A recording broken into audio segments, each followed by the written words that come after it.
Bueno, sí, como para entrar un poquitito en calor. No sé si la gente por ahí se copa y baila un poco mientras escucha las canciones de la radio. Acaba de pasar un tema de los 90, Fey, muévelo.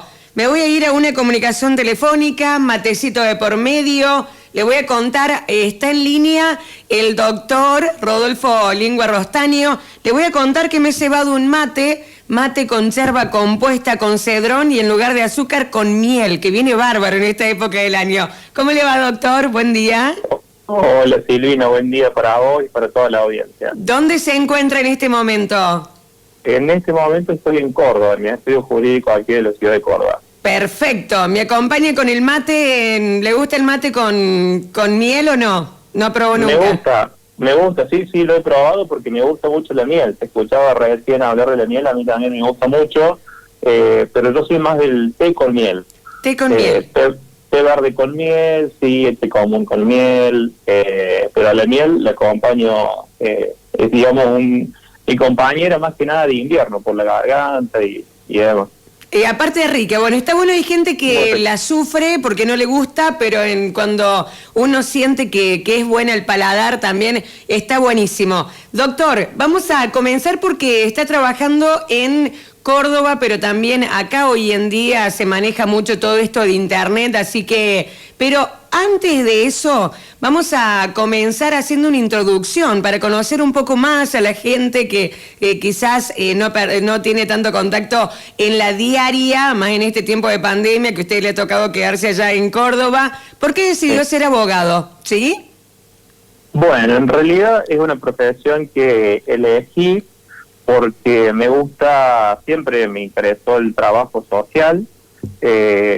Entiendo que la abogacía es una profesión que permite trabajar con la sociedad desde distintas perspectivas, no solamente el abogado que conocemos, ese abogado litigante del derecho civil, que es el que todos se hacen la idea normalmente. Sí. La profesión de abogado permite trabajar con la sociedad desde múltiples aristas, no solamente como defensor, muchas veces como querellante, como representante en un juicio civil, pero a su vez también en la formulación, en la formación de leyes, en el estudio de las leyes, porque muchas veces las leyes están, pero necesitan sus modificaciones y demás.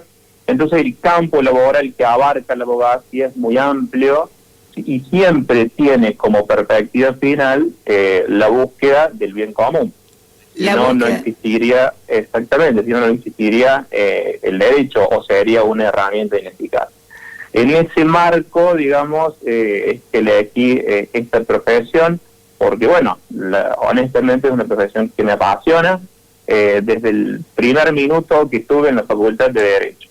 Buenísimo. Está atendiendo en Córdoba y en Hernando también, más allá de que hoy hay que hacer las aclaraciones que corresponden con esto de la zona roja, zona blanca, pero bueno, en contacto con la gente también a través de esta manera online que se puede establecer, ¿sí?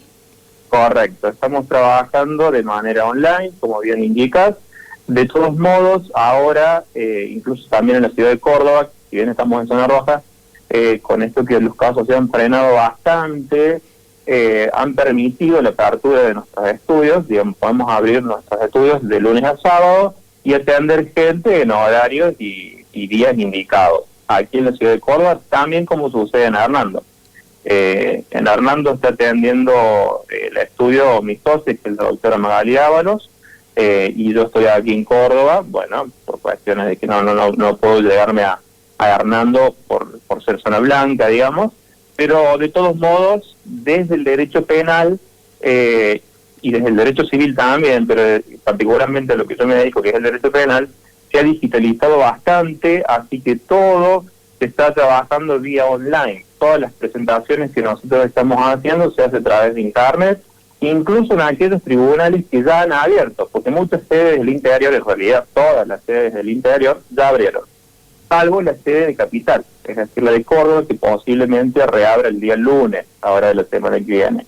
De todos modos, esas sedes que abrieron y la que va a abrir, que es la última, que es Capital, la semana que viene, vamos a seguir trabajando online y de manera presencial en casos excepcionales. En casos excepcionales presencial es en casos excepcionales sería. Correcto, exactamente, así es.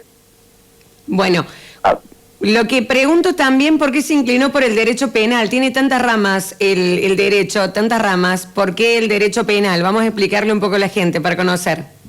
bien, en realidad siempre me interesó, desde que comencé a estudiar, siempre me interesó el derecho penal, aunque curiosamente he estudiado otras cosas también. Entonces, además de abogado, soy escribano y me he especializado en juicios en general, no solamente en juicios del derecho penal, sino en juicios en general, en una maestría. Pero siempre me siguió interesando el derecho penal y sigo en ese rumbo, y las cosas de la vida, digamos, me han llevado adentro del derecho penal, si bien me dedico al derecho penal en general.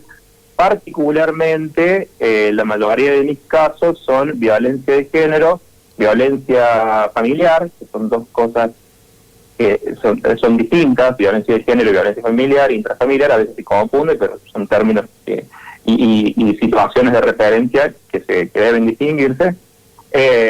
Y también delitos en contra de la integridad sexual, siempre en carácter de querellante o de defensor, ¿sí? De ambos lados, digamos. Pero bueno, esa es las ramas que las cosas de la vida me han llevado a especializarme o enfocarme mucho más dentro del derecho penal que en esas áreas. Claro, eso se fue dando naturalmente, que empiezan a aparecer clientes o situaciones que tienen episodios, situaciones, conflictos de esta naturaleza. Uno los va buscando. ¿Cómo se va construyendo también? Es una construcción de ambas aristas, como vos mencionas. En realidad, clientes que se han ido acercando más desde esa fase. Primero porque hoy la violencia de género y la violencia familiar son delitos que siempre han estado, ¿sí? Siempre han estado en la sociedad, solo que desde hace unos años, principalmente desde la década del 90, a nivel internacional se comienza a hablar de todo esto de la violencia de género, la violencia intrafamiliar, la discriminación hacia el género y demás. Y en Argentina no ha sido ajena a esos cambios internacionales, y principalmente desde el 2015, si bien ya desde antes hay varias leyes de género, pero desde el 2015 ha tenido un auge muy profundo, y el derecho penal ha ido receptando conductas de los hombres que tienen un tinte o marcando una violencia hacia la mujer, y ha encrudecido las penas.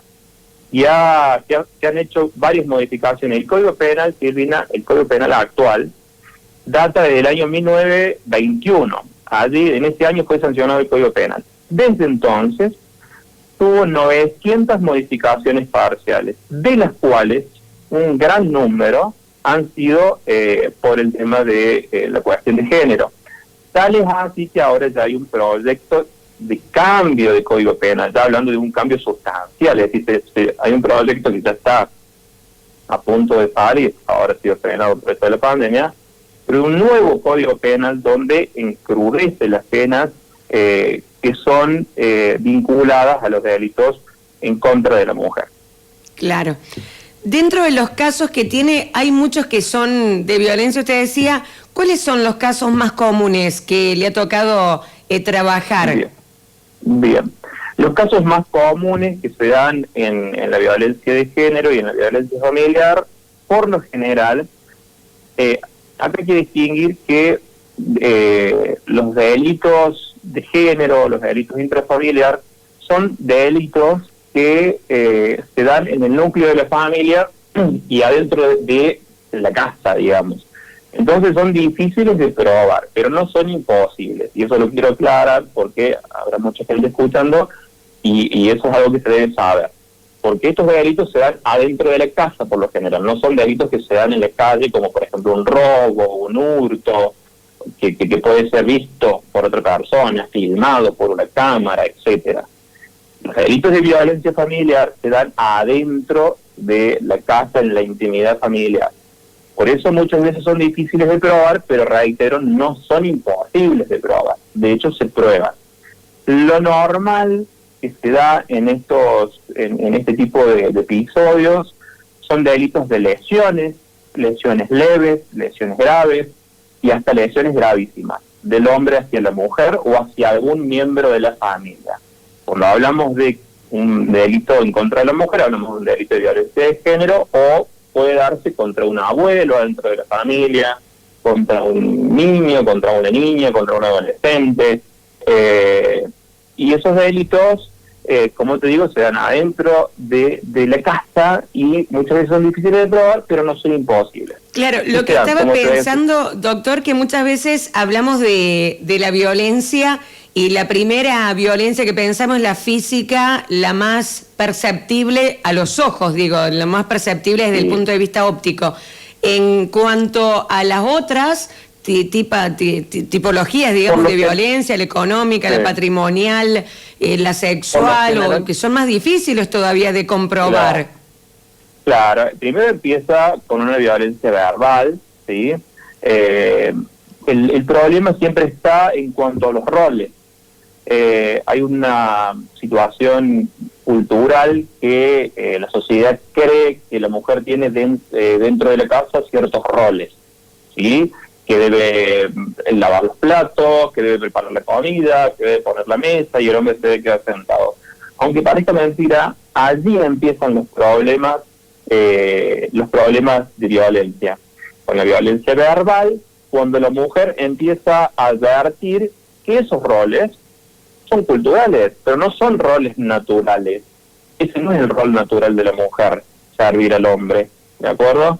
Entonces es ahí cuando la mujer empieza a advertir que ese rol no le es natural, sino que le es cultural, y empieza a reprochar eso o a decir no me corresponde, comienza la violencia verbal y luego se desprende ahí toda una serie de delitos que pasan a otro plano, es decir, lesiones, amenazas, coacción y demás.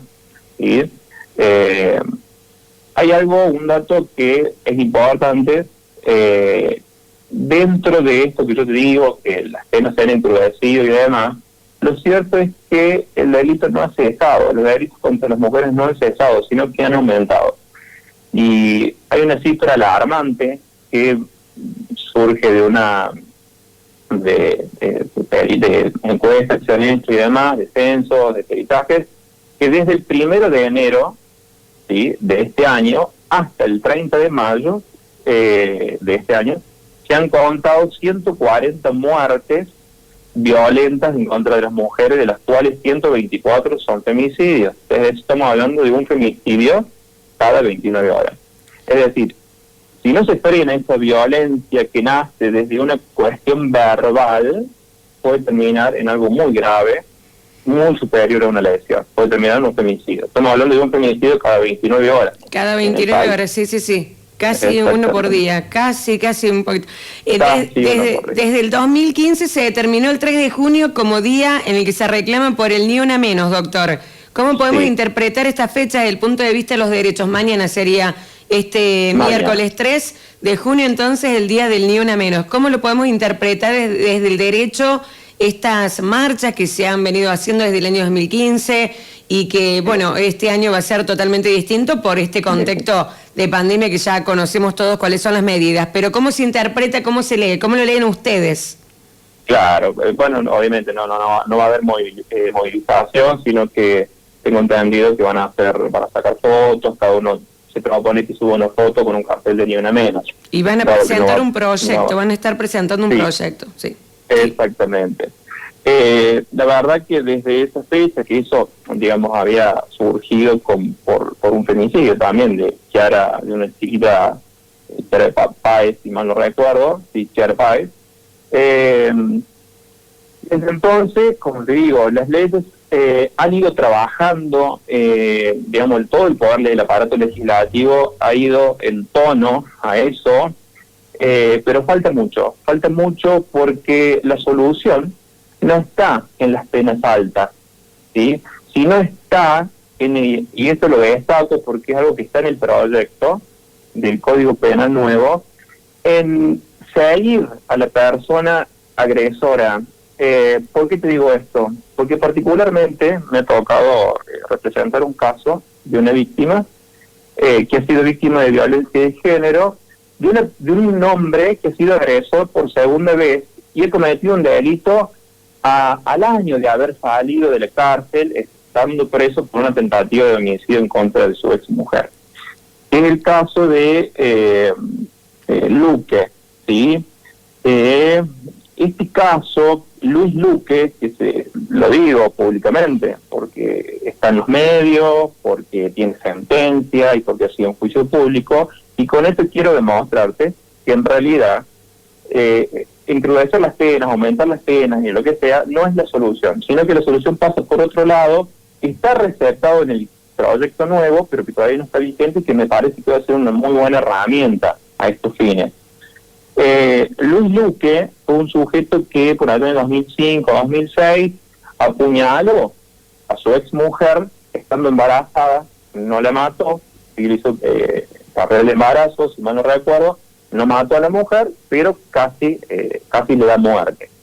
Esa persona, Luis Luque, que es de Los Aromos, curiosamente un funcionario público, después de haber salido de la cárcel por ese crimen, ese delito, estuvo preso, salió de la cárcel porque el juez le dio la libertad condicional, ¿sí? Cumplió, no recuerdo si había sido condenado a 10 años aproximadamente por la tentativa de homicidio.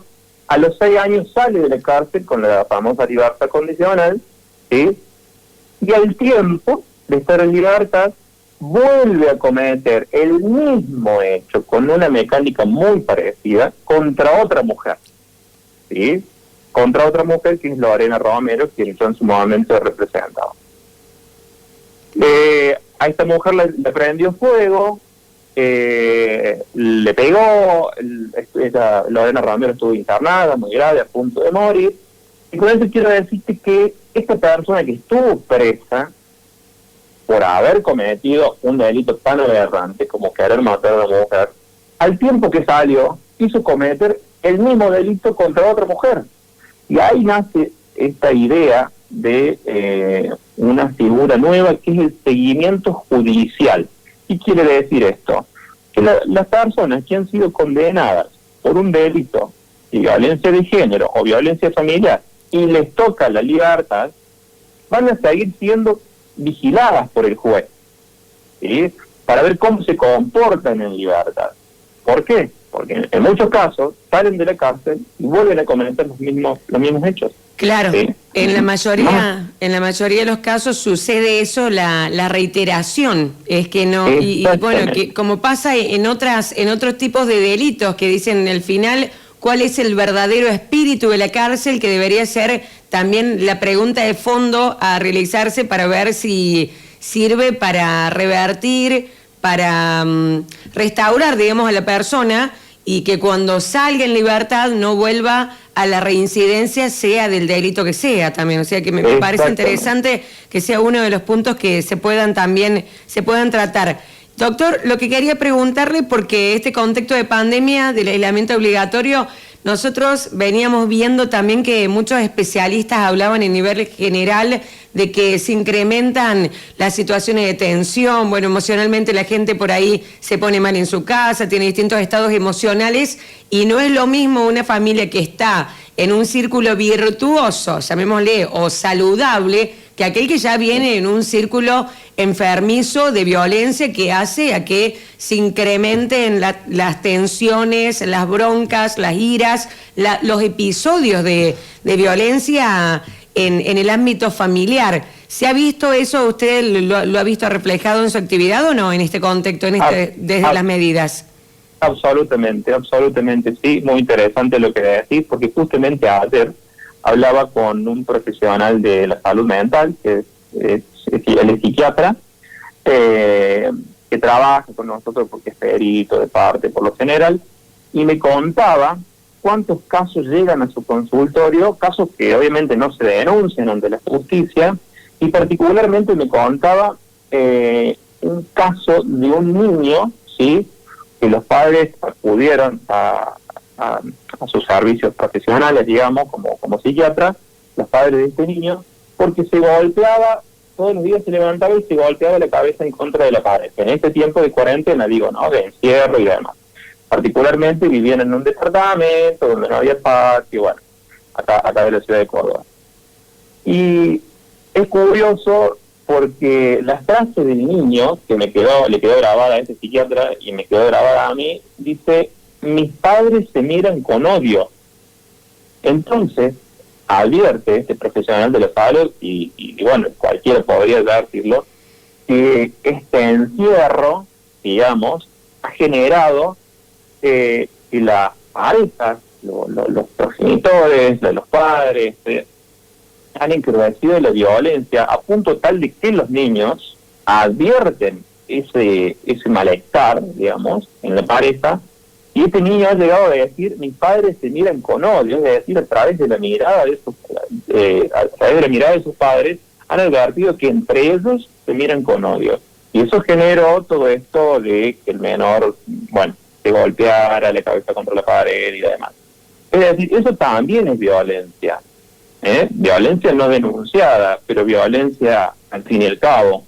Y bueno, esos episodios por lo general, que parecen aislados, en realidad no son aislados. Después se empiezan a acumular con otros episodios, y si no, la pareja no advierte, o por lo general la mujer no pone un freno a eso, puede llegar a transformarse en una violencia mucho más aguda, ¿sí? El problema, Silvina, de esto es que la violencia genera pánico, y el pánico normalmente inhibe a la víctima de buscar herramientas defensivas ante el poder del agresor, ¿sí? Entonces es importante que ante los primeros episodios de violencia, la mujer renuncie o ponga un freno a esa situación y no convierta su vida, digo siempre yo, en una cárcel de puertas abiertas. Claro. Un hecho aislado se puede sumar a otro hecho aislado y convertirse en algo grave. Claro. Bueno, por último, como para ir cerrando, doctor, preguntarle cuáles han sido los temas más comunes que atender a partir de las medidas que se han implementado del gobierno nacional y que obviamente impactan en todo el territorio argentino, digo, en los lugares que usted trabaja. Bien, en mi caso particular, hay que decir que los delitos comunes, los delitos de calle han mermado, el robo, el hurto han mermado. Ahora se están volviendo a activar porque hay mucha gente en la calle de nuevo. Pero cuando la cuarentena estaba más profundizada y nadie podía salir a la calle, porque no había tantas excepciones a las actividades, el delito común, digamos, el robo, el hurto, mermó. Pero se presentó la violencia intrafamiliar y, bueno, también hemos atendido varios casos de incumplimiento a la cuarentena, que en las noticias ya han visto que hay muchas causas de violación a la cuarentena elevadas a juicio. Es decir, el fiscal ya está acusando ante un juez en la violación de la cuarentena. El dato relevante es que al menos yo no he escuchado, ni tampoco he tenido todavía casos donde se haya elevado a juicio una violación a la cuarentena sin que haya al medio otro delito. Por lo general al medio hay otro delito también. Por ejemplo, una violación de domicilio, bueno, hay algo más, ¿sí? Porque solamente la violación a la cuarentena tiene una escala penal baja, que puede llegar, digamos, a través de una defensa, a frenar la elevación. Pero sí advierto que ha habido muchos casos de esos y muchos reclamos de personas que están solicitando la devolución de los vehículos. También, con los que claro, circulaban, exactamente, con los vehículos que circulaban y que han sido detenidos, y como no tenían permiso para circular, se les ha secuestrado el vehículo, ya sea una moto, un auto, lo que sea. Y claramente la legislación establece que quien utiliza un objeto, ya sea el objeto que sea, una herramienta, una moto, un auto, en este caso estamos hablando de autos y motos, pero quien utiliza un objeto para cometer un delito, ese objeto debe ser decomisado. Y la ley claramente establece que no se puede circular en épocas de pandemia, porque así lo ha establecido un decreto del Poder Ejecutivo, hay leyes penales que así lo establecen y demás. Entonces, quien utilice un vehículo para circular cuando no puede circular, ese vehículo puede ser secuestrado y posteriormente, si es condenada esa persona a una pena por el delito penal, se le va a decomisar ese vehículo. Hay mucha discusión al respecto, porque algunos letrados, algunos doctrinarios dicen que es una medida exorbitante, exagerada, secuestrar un vehículo a quien estaba circulando, porque no se compara. A ver, hay delitos que, por ejemplo, transportar kilos y kilos de marihuana en un auto, ahí sí se justifica decomisar el auto, pero no a quien circulaba. Pero bueno, a ver, hay un viejo principio del derecho que dice dura lex sed lex, significa dura la ley, pero la ley. Y si la ley dice que a vos estás cometiendo un delito con un vehículo, te lo tienen que sacar, te lo van a sacar. Claro, ¿sí? Más allá de la discusión, la ley es clara. En Buenos Aires yo había visto que en algunos noticieros comentaban de los conflictos que se habían armado, que no, hasta que no terminara la pandemia no iban a poder hacer todo el trámite que corresponde para poder recuperar ese vehículo, no te lo daban más, es decir, podías empezar con todo el proceso de reclamo y demás, pero claro, te lo sacaban, entonces te quedabas sin el vehículo. Muchos autos que se decomisaron, que se quitaron, apenas comenzó, en la primera parte, en la parte más estricta, ahí en la fase estricta se habían quitado muchos vehículos. Y claro, después la gente era el único, aparte no es lo mismo que contextualizarse acá en Hernando, en otras grandes urbes donde sí o sí necesitan la movilidad para poder andar. No es que te manejes de un lado para el otro caminando, no hay transporte, entonces es todo un verdadero trastorno. Sí, pero bueno, es así la ley, como usted decía. Así es. Después que termine esto, va a haber una avalancha de presentaciones en los tribunales pidiendo la devolución de esos objetos, que si nos atenemos a lo que nos dice la ley, no deberían ser devueltos, sino que deberían ser decomisados. Primero se secuestra y después se decomisa. Perfecto. Bueno, doctor, le quiero agradecer por su tiempo. Muchísimas gracias. Bueno, Silvina, gracias a vos. Saludos para vos y toda la audiencia. Buena estrella, buena estrella, buena estrella. Hablamos entonces con el doctor Rodolfo Lingua Rostaño en Tiempo X de Radio por la 95.3, Tiempo X FM.